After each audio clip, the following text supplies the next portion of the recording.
So I'm Tim Erlin. I'm the VP of Product at Wallarm, and I have the pleasure of sort of facilitating this webinar and doing a little bit of talking. I'm joined by Rick Boehm here, who's the CISO at Point Solutions Group. Hey, Rick, how are you? I'm well. How are you? Excellent. I'm good. And we will also be joined hopefully by Don Pekka, CISO at First National Technology Services, if we can overcome just a couple of technological obstacles today. Housekeeping items. We are doing this webinar both on Zoom and live on LinkedIn. So you might be on either of those two platforms. If you have questions for us or comments along the way, you can use the Q&A function in Zoom to ask questions.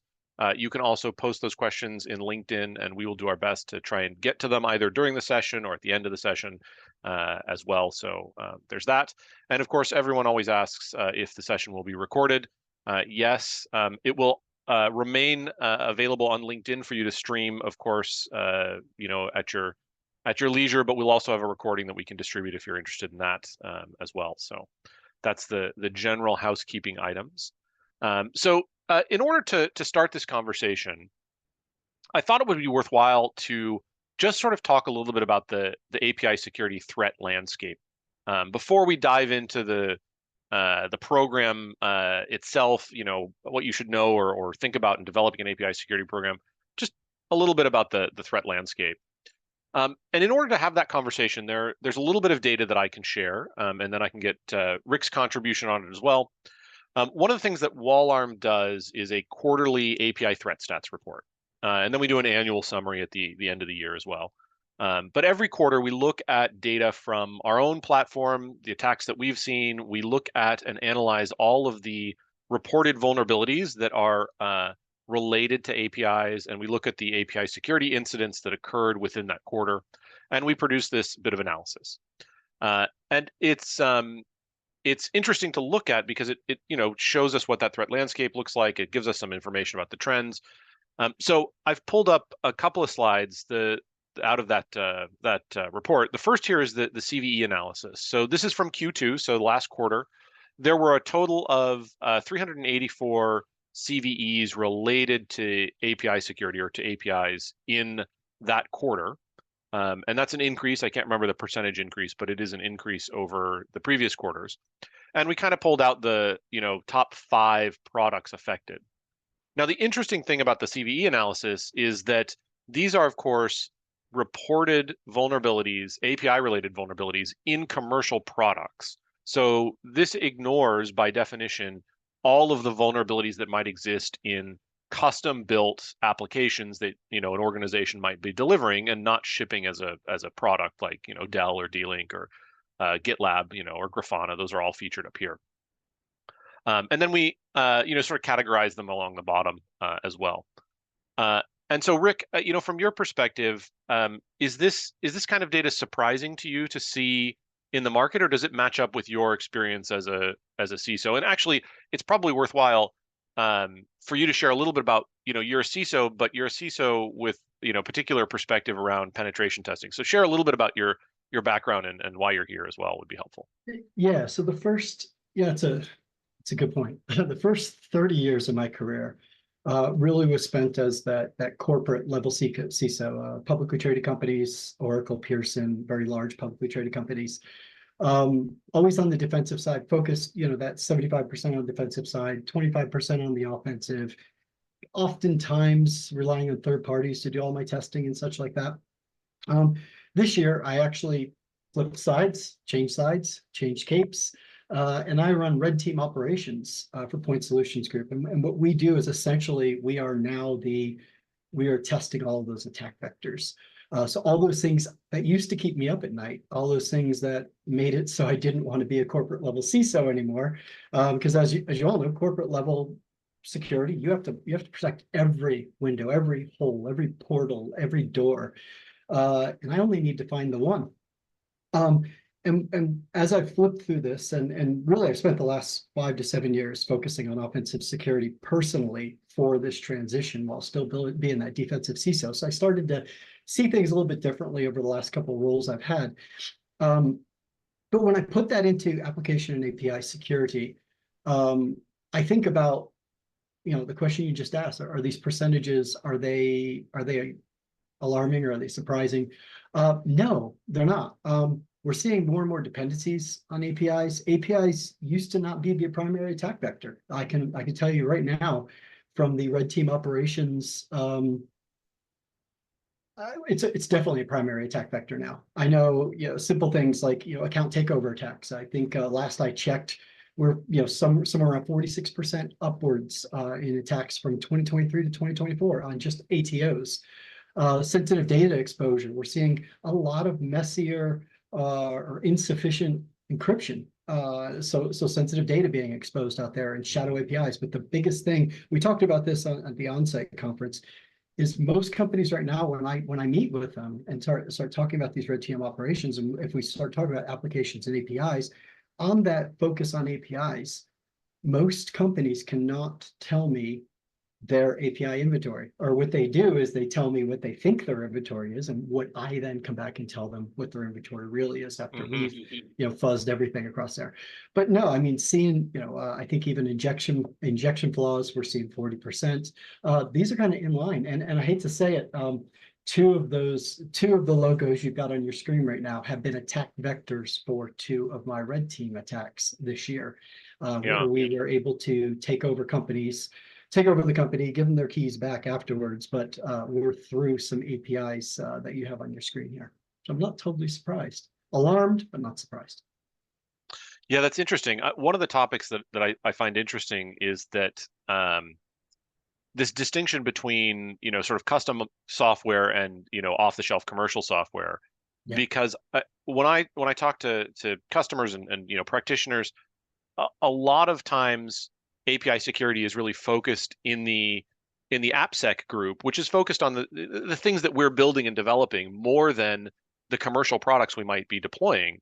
And but I see trends like this where, API security clearly crosses that barrier between, sort of broader security concerns and, AppSec itself. And so I don't know whether, AppSec expands to encompass this threat, or other parts of the security organization expand to encompass some of the AppSec threat. But it seems like there's a gap there that you as a, when you're driving red team projects, are able to take advantage of. Absolutely. And I see actually probably both directions on that. I think, from the AppSec side, definitely, from the DevSecOps, obviously, but also from the data privacy and compliance aspects as well. There's so many regulations out there with so many public companies that I've had to work with that we're supposed to be doing these things and we're not doing them well. We're not doing and validating those third-party integrations. We're not digging in as far as we should. I mean, third-party APIs bring in a lot of convenience. They bring in pre-built stuff. They bring in a lot of easy entry points for us to input and extract data, both directions with third parties.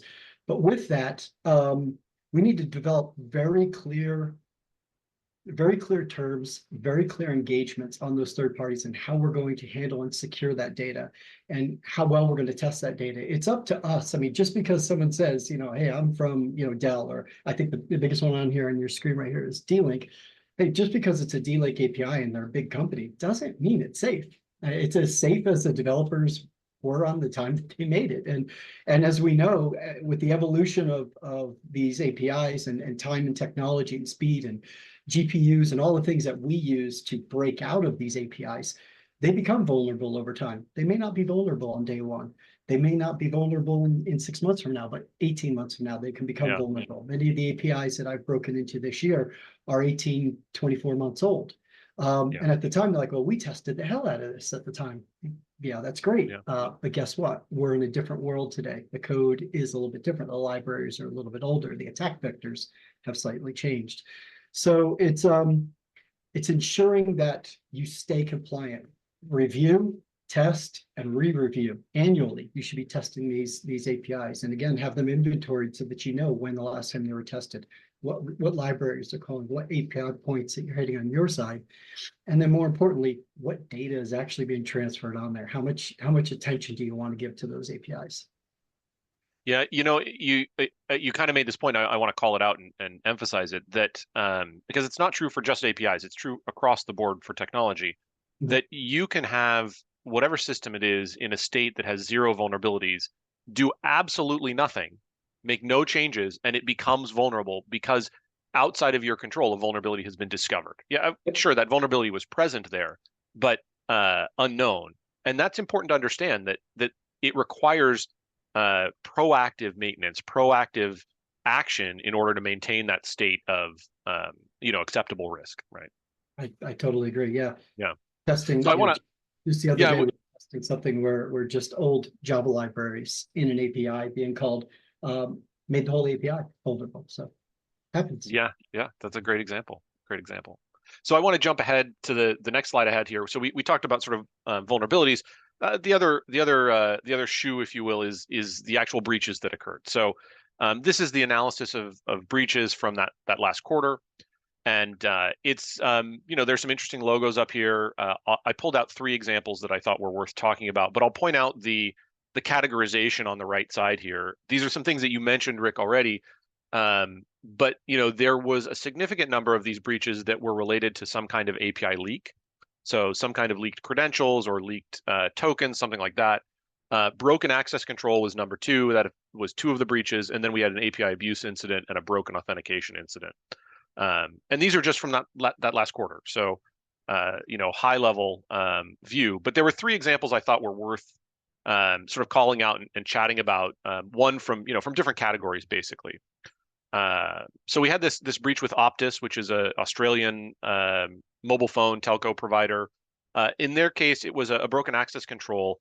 This is something that actually occurred over a longer period of time, and really the regulatory action, the court filing came in Q2 of 2024.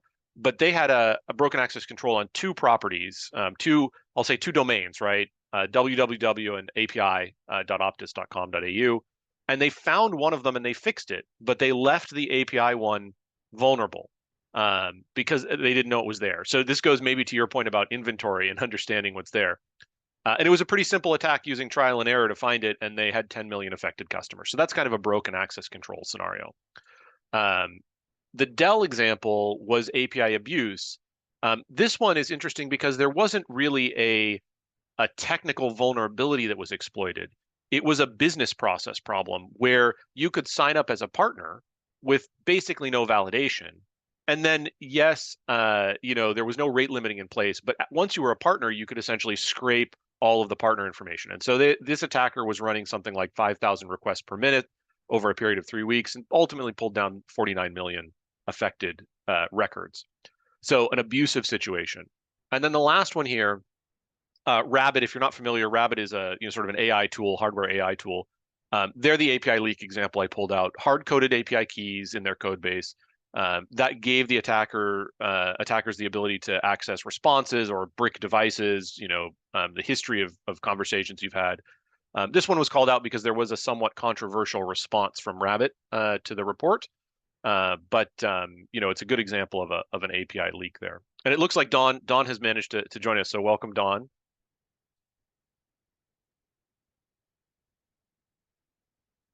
You're Thank on mute, you. Dawn. There you go. All right. So for all these 3 examples, they're just, I always like to take the sort of the theoretical, what vulnerabilities are out there, what kinds of attacks, theoretically occur, and pull them into some specific examples. And Rick, I think you commented about one of these in our previous conversation. Was it the Dell one you were talking about? Yeah, it was. Yep. Yeah. And Dawn, I don't know if have you looked at any of these particular incidents? Do any of them jump out at you as particularly interesting from your perspective as a CISO? Well, they're all interesting just because everything comes out from a different viewpoint, and none of these organizations were ready because they didn't address their API security, understand the different technologies that were being used from REST to Graph, and have their act ready. So it's really important for us to understand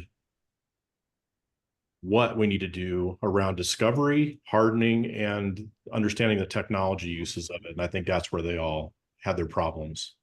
Yeah.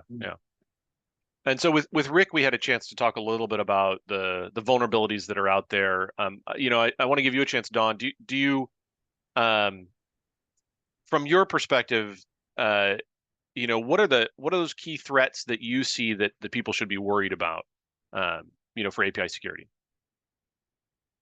Well, first, I'm not aware of what APIs are in my organization. So that's first and foremost is, are you aware from your SAML SSO implementations, which are talking APIs, to APIs that your dev teams are using, or to repositories? So understanding all of those, what is your application team doing to extend web apps or internet-facing apps?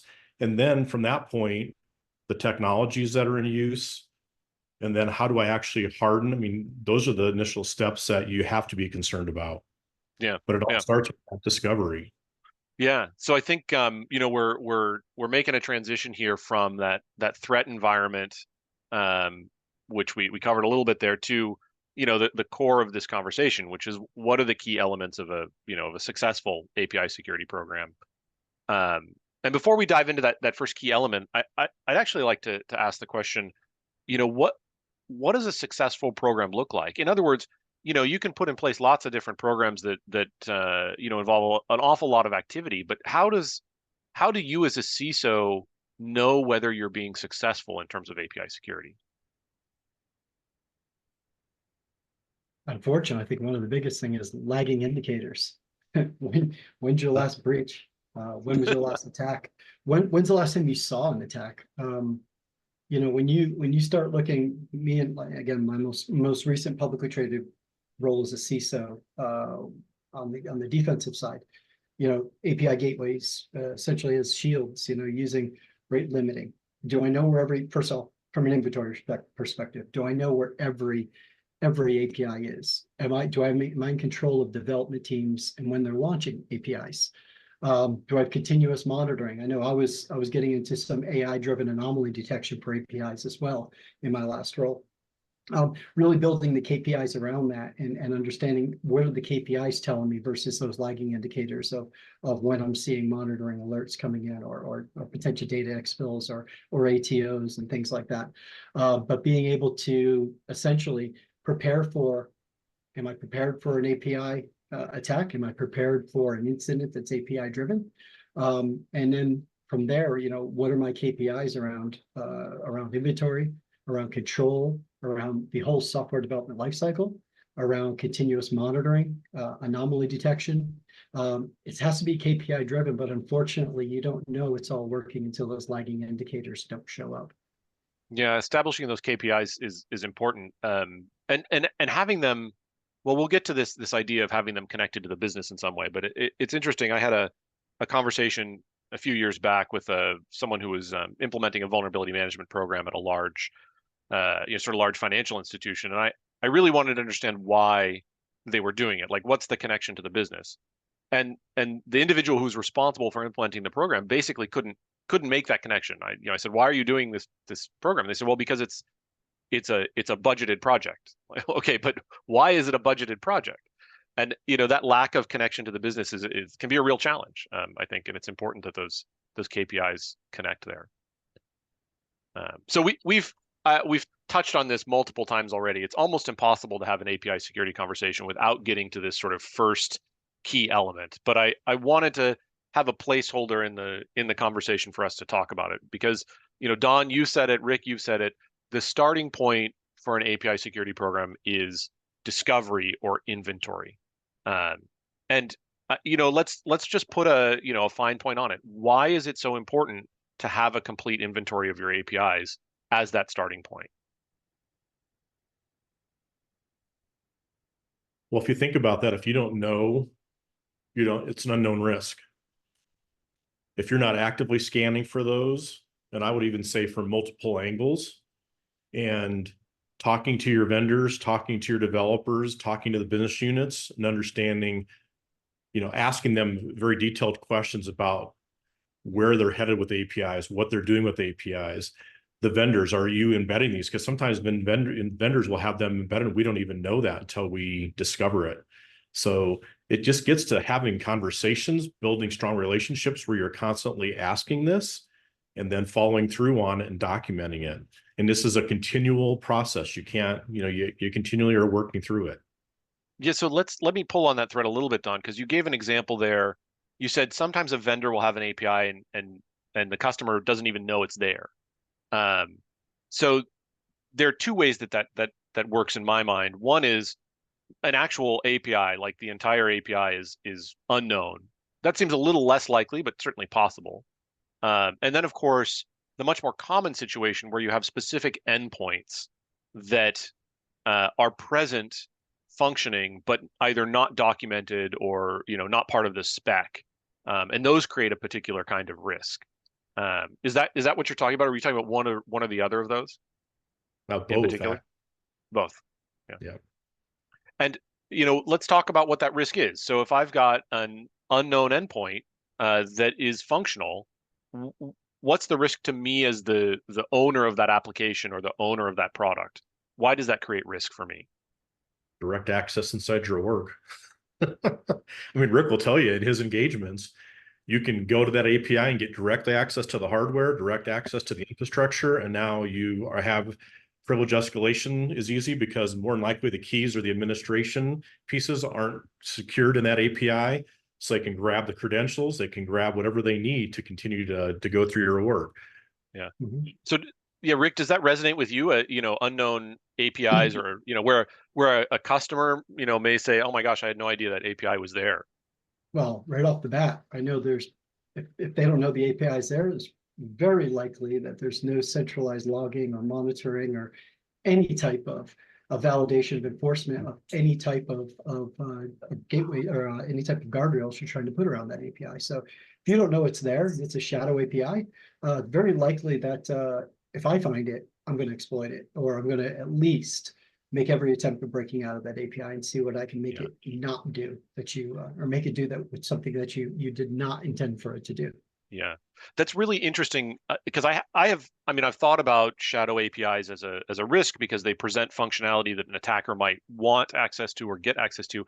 I hadn't thought about sort of the secondary implications that if it's an unmanaged or shadow API, that it's not going to be hooked. It's likely not to be hooked into all of the other controls that you might have for identifying or managing an incident. So an attacker utilizing that API is less likely to be caught because they're not going to be picked up by log management. It's not going to end up, in a SIM somewhere that someone sees and any analysis of lateral movement would be potentially missing if that API is part of it. Like there's a whole secondary piece that isn't just about the risk that is presented by the data that API might surface. Correct. Interesting. Yeah. Yeah. So for API discovery, what are the key requirements that you're looking for? Obviously inventory is pretty straightforward. Here are all the APIs, here are all the endpoints. Is there more to API discovery that people should be considering? In my past life, I made sure that our discovery tools could be constant, continuously monitoring to, again, you look for Frequency, for rogue APIs, the cadence to which you're checking for these. Again, you have to look at what's the maturity of your SDLC, what's the maturity of your entire development team. How good are they at notifying and testing their APIs, and does security do pen test against that API before it gets deployed? You brought out the rabbit incident. I had one similar this year where we had I was on a red team engagement, and we had somebody roll out an API that was a rogue API. Their entire security team and half the development team didn't even know it existed. And inside of that API was hard coded information, reusable information. And when we broke out of that API and reused that total key, we ended up taking over an AWS environment. And with the AWS environment, we channeled back to the corporate environment. And when we were all done, this one simple, uninventoried and untested rogue API that was essentially, just a shadow API sitting out there, cost this company their company. Now, thankfully, it's someone like us who gives the keys back when we're done. But this is a pretty big deal. International company with seemingly mature development practices, yet a missed inventory on an API with no monitoring, very little rate limiting, really no monitoring at all, and no logging. So they didn't even know we were in there. We were in there for days before they even found it out. We had established our second and third foothold before they even figured out that we had come in through an API. By that time, it was already too late. And go ahead, Don, please. There's a nuance we learned when we talked to the practitioners in Denver, right? Where they knew what was right, but because of the pressure of time to revenue, Right. They were skipping steps and they were bypassing and doing things they know were not sanitary, that were putting risk on because that's what they were being told to do by their organization. So now you have to go back to the executives and say that pressure is actually introducing risk. So now it's a business leadership conversation of you're doing things that are actually upsetting what you are planning, when all the investment you've made in your SDLC is now being undone by your time to revenue push and not understanding the risk you're introducing. An executive on here, that's a wake-up call. Yeah, interesting. And I think one of the things that comes to mind there is, as we're talking about rogue APIs, is in order to understand that something is a shadow API or an orphan API, you have to have it's a comparison of what should be there to what actually is there. And inventory by itself is just a list of what's there. So somewhere there has to be that companion piece of what actually should be there in order to understand that this is a shadow API. So it's not just go out and scan and find an inventory. It's build the discipline inside your organization to say this is what should be present so that you can identify what the gap is, right? Yeah, interesting. And Rick, the other thing that you brought up that I want Don to pick up on is this idea of sort of APIs that are connected to or provide access to something novel, because Don, you have some particular experience with taking legacy systems that were never maybe meant to be connected to an API or the internet and facilitating that kind of connection. So, what have you seen that would surprise folks in terms of those connections? Yeah, so those of you who have mainframe environment, guess what?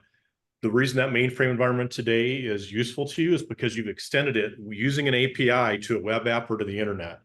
So you're now hardened mainframe that you thought was secure. You now have direct access into DB2 or IMS, your database structures. And those commands, once an attacker comes in, it's SQL to them. They're going to then use that to get down to and they're not even going to know it's a mainframe. They don't care, but they're going to find your data because guess what? Your mainframe in all these environments is usually where your crown jewels are. Now they have direct access to that.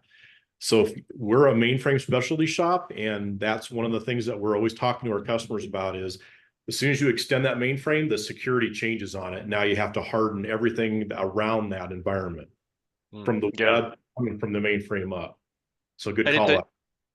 It's a good reminder of why APIs have become such a predominant attack vector. It's in part that the landscape has shifted so that they're prevalent, but it's also that they're built for programmatic interaction. So if I'm an attacker, why would I bother with a web app where I have to do some kind of emulation and code of a human being interacting with through a browser when I can hit an API directly that is designed to give up data, programmatically, so it's a attacker's dream in some cases. And if that API is connected to a mainframe where there's lots of interesting sensitive data, all the better, right? Yeah.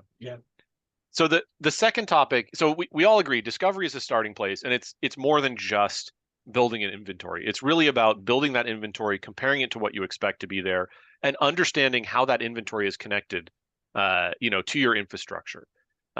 But there's another connection that I wanted to touch on here, which is really less of the technical, how do you build an API security program, and more of the, as a CISO, how do you get an API security program built in your organization? And that's sort of about connecting it to the business.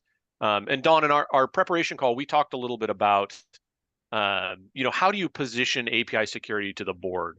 What does that look like so that you can get budget, you can get funding, you can purchase tools, you can hire Rick, for example, to do some pen testing. But as a CISO, how do you view something like API security when you talk to the board about it? Honestly, first, you usually will leverage well-known breaches where that was an impact. It's not to create, fear. It's to educate them of this is happening. It's real. And usually I go to the financials. What was the impact, even short-term to the customer, because there's always a short-term view and then a long-term view. And sadly, for the small orgs, it usually means shuttered doors because they just can't recover from it. But then on top of that, you're going to go and you're going to hire somebody to come in and actually look at your environment and say, here's our risk, because that's the next stage. there's this risk out there. Other entities have been attacked, but what's our profile and where do we sit? And from there, you can actually get them to invest in it because they understand this is something that can be attacked. This exercise of a pen tester coming in just proved it. We obviously have to do some investment in our processes to improve upon that and some education to our enterprise. And that all plays out well when you present it from a business risk perspective like that. So how do you walk that line? Because I always find it difficult to walk the line between, sort of spreading that fear, uncertainty, and doubt, and providing relevant examples. Because there are endless incidents, and it's very easy to come across as being alarmist when you bring up an incident and say, "Look what happened to this other company. That could happen to us." For a CISO, how do you walk that line between the two? Really, if you show the finances of the impact, and then you tie that back to let's invest in actually doing an investment around what our environment looks like, and then we'll learn from there. So I just take it of this is the impact to them. Let's do a small investment to pen test our environment, to look at what's happening, and then from there we make a decision. And then it's always a risk, because we have a risk profile, we have a governance profile. The executives are going to do that loop, and they're going to figure out what they want to invest in that. Yeah. So a small investment first in sort of a proof of concept, either pen testing or some kind of engagement to demonstrate that there's real risk for your organization. And for you, Rick, when you're in the position of presenting those results, how do you walk that line between sort of being alarmist and being sort of demonstrating risk in a reasonable way? Yeah, it's you've got to put on those velvet gloves when you're, and again, I've dealt with boards and publicly traded companies my whole career. You always, when you're talking to the board members, they understand a lot about what we're trying to talk about, but I don't think they fully understand how much today APIs really underpin all of the business operations, really how dependent we are on them, because as you talked about with the developers, it's so much easier to exchange code over an API than it is with human interaction in the center. So first thing I always try to tell them is, look, you've got APIs, you're building a business, and this is obviously, something very proud of, something very you need, and really where your business differentiation really hits that operation side from the technology perspective.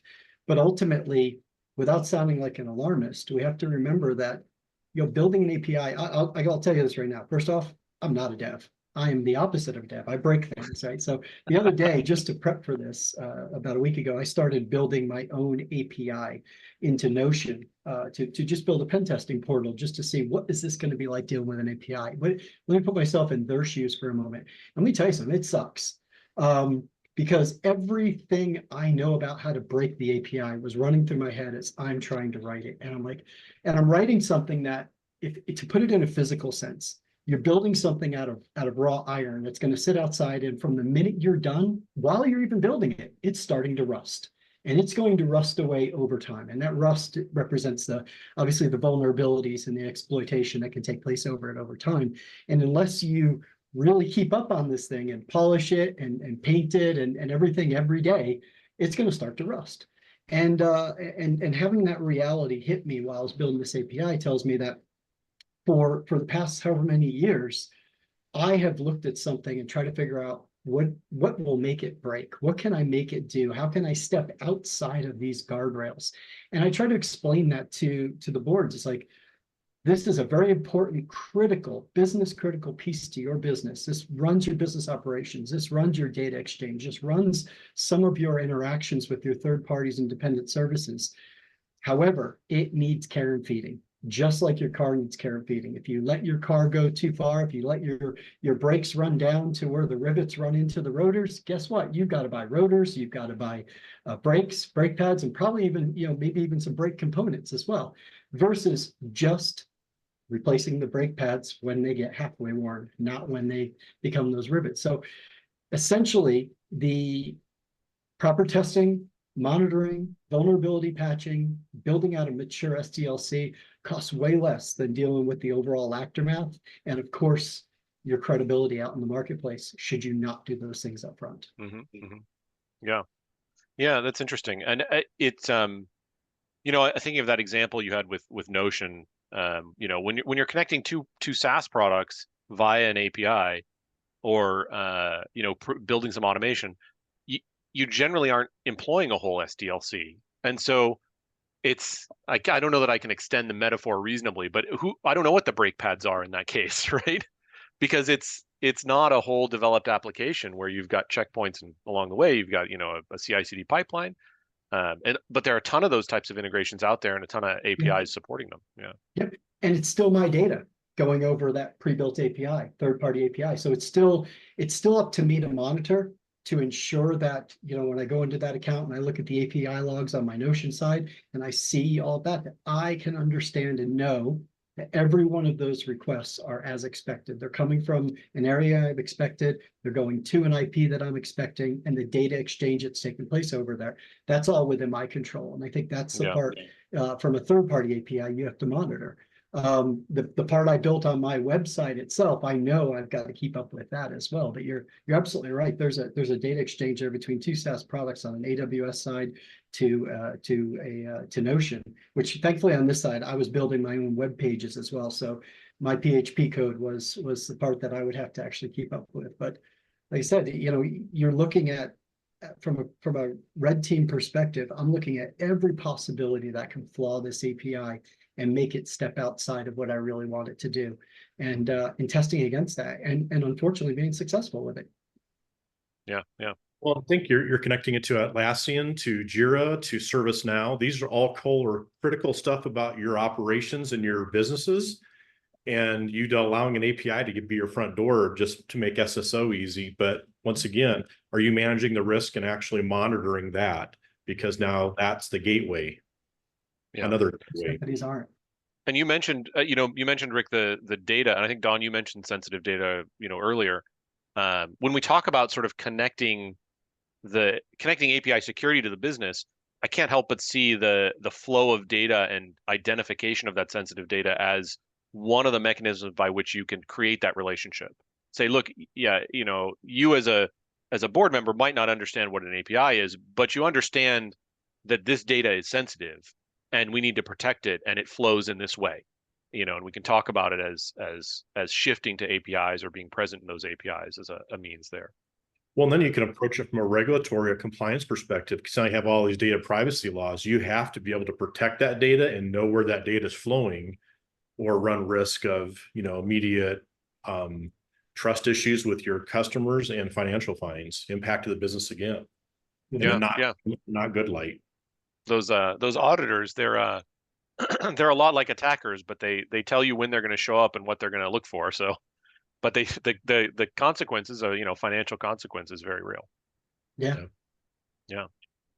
So for the last section around, sort of the key criteria for a program, I want to talk a little bit about getting proactive. So what does that mean? What do I mean by that? What are the things that you as a CISO do in order to get ahead of a developing threat, to identify what that next program is going to need to be, and sort of prepare your organization for what you think you're going to have to invest in the future? It's kind of a keeping ahead of the threat landscape conversation, I think.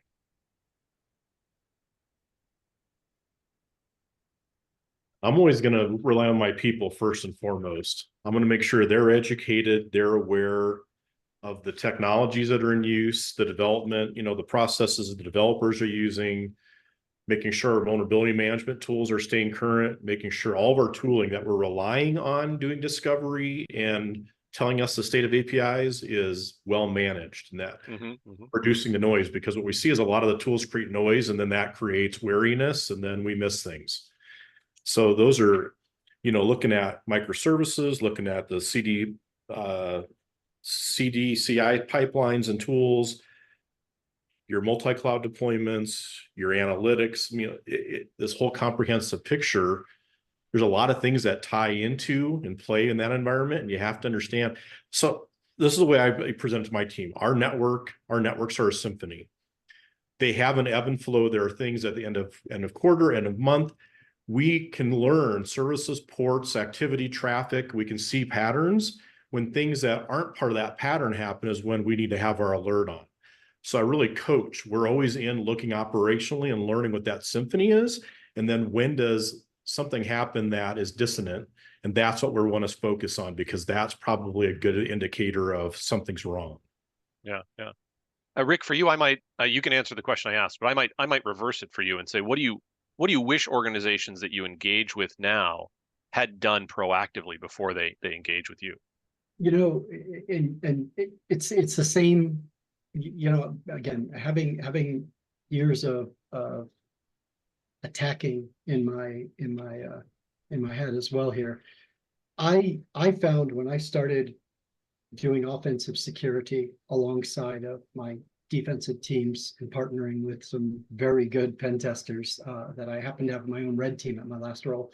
When we were working together, the thing that really gave that oh shit moment was when we explained the why. When we showed developers without like you talked about going to the board without really telling them the sky is falling and everything, but when you show developers, hey, we popped your code and here's how we did it. This is the why. This is what Don was just talking about. This is why you're monitoring those logs. This is why we're monitoring and looking for threat detection and anomalies within those API usage, because this is what it looks like. And when I do this, when you see that in the log, that's the why. So that's, and again, talking to Don's point around, CI/CD pipelines, having those barriers of entry, having really good CI/CD pipelines, that shift left approach on the development side, having the security tests, having barriers of entry between each type or each aspect of your CI/CD pipeline, so that these things take place, so that why comes into life. Like, hey, I've seen what this looks like now. I see when Rick popped our API, or one of the guys on my teams has popped the API or popped part of the application because of an API flaw. This is what it looks like. So when you share that why with the developers, they have a little bit of the aha moment. Up until then, it's kind of all, a little spooksters and all kinds of things going on. You tell them you can break into things. But when you actually show them, this is how we did it. This is how we bypassed your DDoS protection. This is how we bypassed your OAuth. And with little RBAC controls inside of your API, we were able to pull this data out. And when they see that in action, then they start thinking, kind of like I just explained to you with when I'm writing my API here, all those thoughts are in my head to the point where, hate to say, I dare to say, it really slowed me down, because that's what I was thinking about more than anything. I don't want developers to get like that. We need them to get through these code pieces and actually get them deployed. But we have to employ very rigid guardrails around all these things. Let's test it. Let's make sure that there's regular penetration testing. You don't just pen test it once and throw it out there. It's got to be regular pen tested, especially when you start adding that complexity of how much data could be exposed. Are you really exposing your crown jewels here, or how much of those are being exposed? And constantly testing against strong authentication and authorization. We talked about this on site, the difference between authentication and authorization. Those parts are where we really expose, and we sit in the middle of, okay, we are authenticated, but what do we have the authority to do versus what should we have the authority to do? Yeah. Those things need to be tested and retested on some type of cadence that is parallel to how much exposure could come out of that API. Yeah, and honestly, developers hear this all the time, and it's just theory to them until you provide that context and show them their code and where it was susceptible. And then they have the humbleness to go back in, because they're angry now that happened, and they want to fix it, because at the end of the day, they don't want to have that happen in their code. That's right. Yeah, that's interesting. Right. So developers, one point around that, to layer onto Don, developers, we talked about this in Denver, developers know what their APIs are supposed to do. And then people like us test for those to all the functionality the APIs are not supposed to do. And when you give that to the development teams, then it kind of helps them not only redevelop some of their test cases, but really goes into a different methodology when they're writing that code as well. Yeah, that's great. So let's bring us sort of to the wrap up portion here and talk a little bit about what's next, because we've talked a lot about sort of the threat environment, the key criteria, what people should be doing for an API security program. But for the folks who are on the webinar today, and they're kind of like, wow, that's a lot, that's overwhelming. What are some things that they can do tomorrow? Practical next steps that they can take to move themselves forward in terms of API security. Any thoughts on that? Conversations. Go talk to your business owners. Go sit down and sit with the development team leads. What are they using? What technologies? Where are the APIs?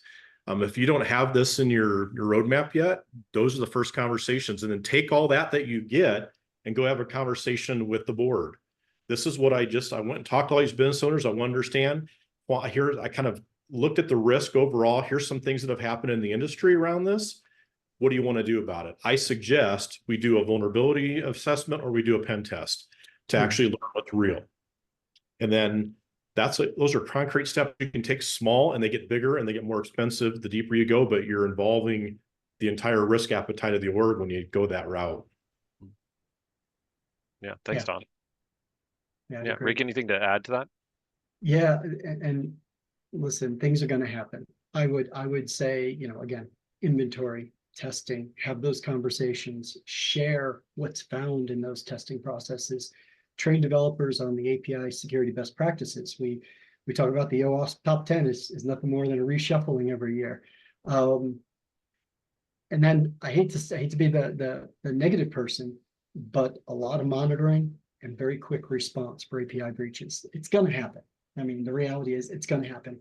But have an API-specific incident response plan, knowing that APIs are going to present themselves slightly differently. They might be, again, it might be a shadow API that gets in. How do you identify that quickly that was the entry point? How do you close that entry point? How do you get to the containment phase very, very quickly when you have those types of incidents take place? Have an API-specific incident response plan and have some monitoring in place that's API-specific. Hopefully, with anomaly detection and maybe even AI driven. That's some of the stuff I was testing in my last CISO role for a publicly traded company. Yeah, thanks, Rick. Don, as Rick was talking there, I was reflecting on what you said, which really is interesting. Sort of a don't let the perfect be the enemy of the good approach. Like we talked about discovery and inventory as a starting point, and it's tempting to say it's not good unless you have all of it. But you pointed out that just getting started, just asking questions, having conversations, finding out about an API here or one there that someone is using for an integration that you didn't know about, that starting point helps drive the conversation so that people actually start recognizing that there might be risk there, or there might be something that's unknown, and can push you to then get investment for a next step. So it doesn't have to be perfect in order for you to get started. And I think that's important. Yep. Yeah, absolutely. And I'll throw in two things from my perspective. One, if you're looking for information on API threats, you can download the WallArm API threat stats report. As I said at the beginning, we do it every quarter. So that list of incidents that occurred, that's available in the report, and you can use that as a conversation starter if you like as well. And then also on the WallArm site, there's a number of free trials. You can get started with an API discovery. External API discovery, you can get started in under a minute and give yourselves and your organization something to talk about as well with our API attack surface management tool. So at this point, I'll take a look and see if we have any questions that folks have submitted. And if you have questions, feel free to submit them, and we'll do our best to answer them. So the first question I've got here: how often do companies roll their API auth tokens? Seems like, from my experience, once set up, little to no change is done to update or change auth tokens. Any thoughts on, is that the reality, and how often should they be rotated? I would say it's definitely the reality. We heard that loud and clear. Really, if you want to look at it, if I was to do it, it might be quarterly. And then we would assess from there, because you have to think about what's the time investment for the team and the org to actually go through all that, depending on your IP space. So it could be very different depending on the organization. I have one API, I have 10, I have 500. So it's going to change how often you can do it. So I'd say frequency is going to be depending on your maturity and the amount and the size team you have to actually do that work. It's not a one size fits all. Yeah. There should be some cadence for sure. Yeah. Well, that's interesting, Don, because you bring up the sort of corollary point or question of, do you actually know how to do that as an organization? Like a great tabletop exercise is, hey, this auth token has been compromised. How do we actually rotate it? What do we do, right? Because if you don't know the answer to that, or you can't do it, if you do know the answer, then you can do it on some cadence. And if you don't know the answer, then you probably should figure it out. Yeah. When you start talking about API specific incident response policy, that's one of the items I would specifically call is have that ability to reject those auth tokens as necessary should you see some type of breach. Whether you can completely roll them or refresh the tokens is one thing, but making sure that you can revoke tokens immediately is probably extremely important. Yeah. Well, it's important to understand, this is a valuable sort of, hold the dive down at a different point, understand what types of tokens there are, how they're used, and that determines how frequently they're rotated as well. A token that's used for an individual session, that has a user on the other end somewhere is very different than one that's used for a persistent integration that operates over time. But both of them need rotation of some kind. One of them might be more frequent than the other. Yeah. And it also leads to the conversation about leaked tokens. So we had the Rabbit incident we talked about, where tokens were hard-coded into the code base, but there are lots of other examples where tokens have leaked in some other way and then been used, in an attack or in order to access data. So that token rotation is a key point. Okay. Yeah. Cool. I don't see any additional questions at this point. So we'll do the final wrap up here. First of all, I want to thank you, Rick, and thank you, Dawn, for joining us. I think it was a great conversation, really interesting and helpful from my perspective, hopefully for the audience as well. And we have another webinar coming up in a couple of weeks, October 2nd. We'll be taking a little bit more of a technical deep dive on successful strategies for API security deployments with a couple of WallArm folks who are really experts in the requirements and obstacles and how to overcome those obstacles for deploying API security platforms successfully. So looking forward to that one. And thanks everyone for joining us. Hope it was interesting and helpful for you, and we look forward to the next one. Thank you. Yep. Thanks, everybody.